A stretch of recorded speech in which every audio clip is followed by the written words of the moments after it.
ये 69,000 शिक्षक भर्ती के अभ्यर्थी हैं जिनका धरना अभी आपने देखा होगा। डिप्टी सीएम केशव प्रसाद मौर्य के आवास पर इनका धरना हुआ और उसके बाद इको गार्डन में एकत्रित हुए हैं और इनका कहना है कि हम अपनी मांगों को लेके कहीं ना कहीं रणनीति हम बना रहे हैं और हमारी सरकार से मांग यही है कि हमें जल्द से जल्द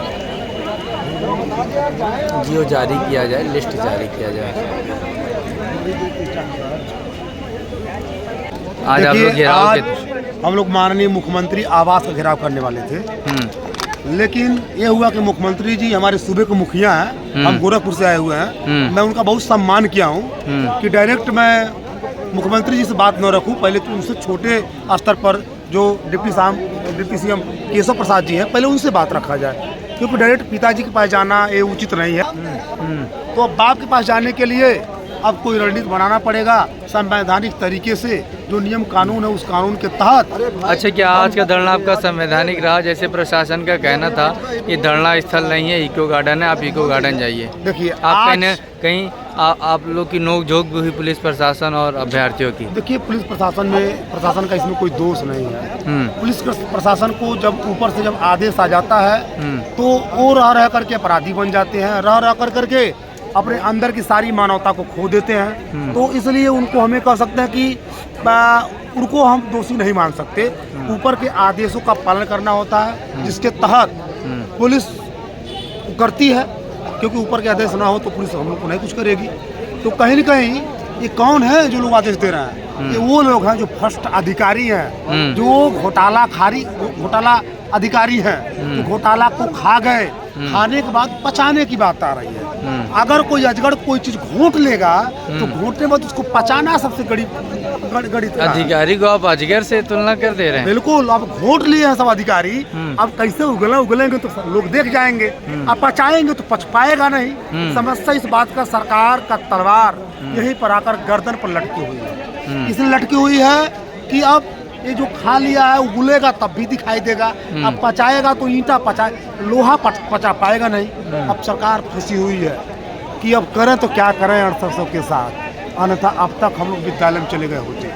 एक ही उपाय है, हम तो यही कहेंगे, 6800 को जो जनरल अभ्यर्थी उनको बाहर कर दीजिए और पहले हम लोग को नियुक्ति दे दीजिए। अब बाद में जो बाहर हुए हैं 6800 जो जनरल कैटेगरी के, उनके लिए नियम कानून पॉलिसी बनाइए आराम से, हमें कोई आपत्ति नहीं होगी महाजन। इसलिए पहले सुप्रीम कोर्ट माननीय हाई कोर्ट के आदेश को पहले पालन करिए, उनको निकालिए और एक नई सूची बनाइए, हम लोग को विद्यालय में भेजिए, फिर धीरे धीरे उनके समायोजन का बात किया जाएगा।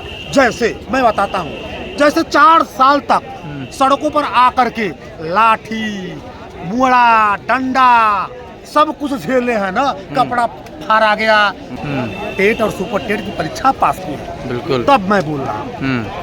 तो अब माननीय आपसे अनुरोध है, आप उसको हमारा बात को काट दीजिएगा, जो भी हमारा त्रुटियाँ होंगी, क्योंकि भाई अब हम अपने आप को क्या करें, पिछड़े दलित समुदाय के हैं, 4 साल परेशान है, हताश है। हम तो चाहते हैं सही बोलना, हम तो चाहते हैं कि मैं विद्यालय में जाके बच्चों को सही पढ़ाएं, लेकिन सरकार हमारे हाथ में कलम न पकड़वा करके हथियार पकड़वाना चाह रही है। हम मजबूर हैं, हमको तो कलम चाहिए, हमको विद्यालय भेज दे सरकार, हमको काहे इस तरह से वहाँ धरना करवा रही है, वहाँ लाठी मरवा रही है, हमको बेवजह अपराधी क्यों बनाया जा रहा है? हम तो टेट सुपर टेट इसलिए पास किए थे कि हमारा विद्यालय में नियुक्ति हो जाए। हम तो ये सोच के आए थे आज लखनऊ में कि 5 सितंबर को छोटे छोटे बच्चों के साथ, प्राइमरी वाले बच्चों के साथ हम जो है शिक्षक दिवस मनाएंगे। आज हमारा वो भी हक है, बच्चों और स्टूडेंट के बीच को जो प्रेम होता है, आज इन अधिकारियों ने उसको भी खा गया, उसको भी बर्बाद कर दिया, उसके अधिकार के साथ हनन कर दिया। आज हम जाते 5 तारीख को, आज 2 तारीख है, 3, 4, 5 2 दिन के बाद 5 सितंबर पड़ता है। 5 सितंबर के बाद विद्यालय में जा करके नौनिहाल उन बच्चों को हम लोग शिक्षक दिवस मनाते, कितना अच्छा होता है। और कहते योगी महाराज की जय, अब हमारा सरकार जो नौकरी दी है हम उसको वोट भी देंगे, लेकिन जब हमारे साथ अन्याय तो हम तो करेंगे, जो हमारे साथ करेगा न्याय हम उसके साथ करेंगे न्याय, और जो हमारे साथ करेगा अन्याय उसके साथ पूरा करेंगे अन्याय, क्योंकि हम पढ़े लिखे हैं। हम पढ़े लिखे को गुमराह नहीं कर सकते। टेट सुपर टेट पास करने वाले क्रांतिकारी वीरों को आप गुमराह नहीं कर सकते। उनके लिए जेल भी छोटा पड़ जाएगा, उनके लिए दीवार भी छोटा पड़ जाएगा।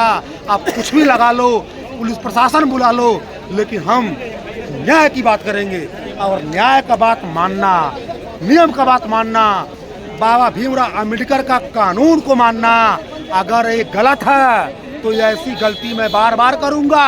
और जिसको जेल भेजना है, जिसको जहाँ बड़े बड़े जेलों में डालना है, वो डाल दे, मुझे कोई प्रभाव नहीं पड़ेगा। क्योंकि न्याय मांगना गलत है ना, तो ऐसी गलती मैं बार बार करूंगा। न्याय मांगना गलत थोड़ी ना, तो न्याय मांगना अगर गलत है तो ऐसी गलती मैं बार बार करूंगा। और इस गलती का सजा अगर जेल है तो हम जेल भी जाने के लिए तैयार हैं। कुल मिला करके बाबा जी से लास्ट में मैं यही कहना चाहूँगा, बाबा जी अब तक ये भड़ास था, 4 साल का प्रताड़ना था।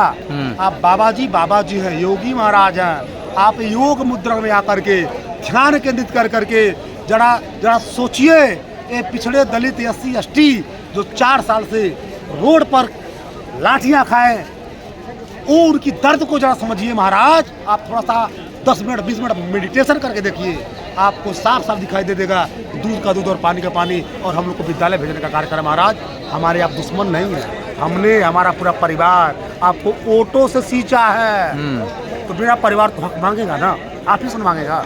हम किसी और से काहे मांगने जाए। पिछले बार आपका खाया हुआ अनाज हमको नहीं याद आता है, वो अनाज देते हैं खाने के लिए, हैं। आप जो है कि हमारा लिस्ट निकाले हैं, वो भी याद आता है। तो आप जब लिस्ट निकाल दिए, 5 किलो अनाज देते हैं खाने के लिए, तो क्यों नहीं विद्यालय पहुंचाते हैं महाराज योगी महाराज।